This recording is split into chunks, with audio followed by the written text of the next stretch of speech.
రెడ్డికి రాష్ట్రంలో కాంగ్రెస్ సర్కారు రోడ్లను అభివృద్ధి చేస్తుందన్నారు ఎమ్మెల్యే అరికపూడి గాంధీ. హైదరాబాద్లోని అల్విన్ కాలనీలో 2,50,00,000 రూపాయలతో నిర్మించబోయే సీసీ రోడ్లకు శంకుస్థాపన చేశారు. అల్విన్ కాలనీలో 90% అభివృద్ధి పనులు పూర్తి చేశామని అన్నారు. కార్యక్రమంలో డివిజన్ కార్పొరేటర్ దొట్ల వెంకటేష్ గౌడ్, అదేవిధంగా యువనేత దొట్ల రామకృష్ణ గౌడ్ పాల్గొన్నారు.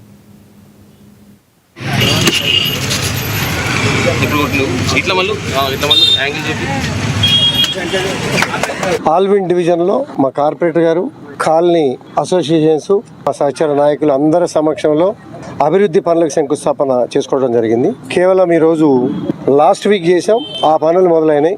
ఈ వీక్లో 2,50,00,000 రూపాయలతో రోడ్లు చేయడం కోసం శంకుస్థాపన చేసుకున్నాం. ప్రస్తుతం నిలబడిన కాలనీలో 99%కి చేరుతాం అభివృద్ధి విషయం. కాలనీ అంతా అందరికీ కూడా తెలుసు, అందరూ కూడా చెప్తా ఉన్నారు. దీంతో మ్యాక్సిమం అయిపోతూ ఉంటాయి. అలాగే పార్కుల అభివృద్ధి మీద, చెరువుల అభివృద్ధి మీద, నాలాల అభివృద్ధి మీద కాన్సన్ట్రేషన్ పెట్టాం. వాటిని కూడా ప్యారలల్గా తీసుకొని కంప్లీట్ చేస్తాం.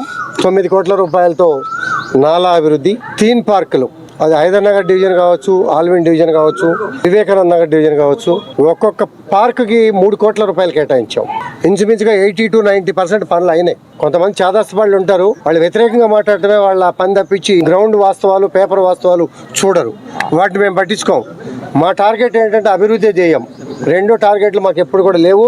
దాని మీదే ముందుకు నడుస్తాం, అభివృద్ధి చేస్తాం. కాలనీ సమస్యలు ఏవైతే ఉన్నాయో వాటిని వీలైనంత వరకు మా ప్రభుత్వ పరిధిలో ఉన్నటువంటి సమస్యలన్నింటినీ కూడా పరిష్కరించడానికి ఏ కోణంలో కూడా వెనకాడే ప్రసక్తి లేదు.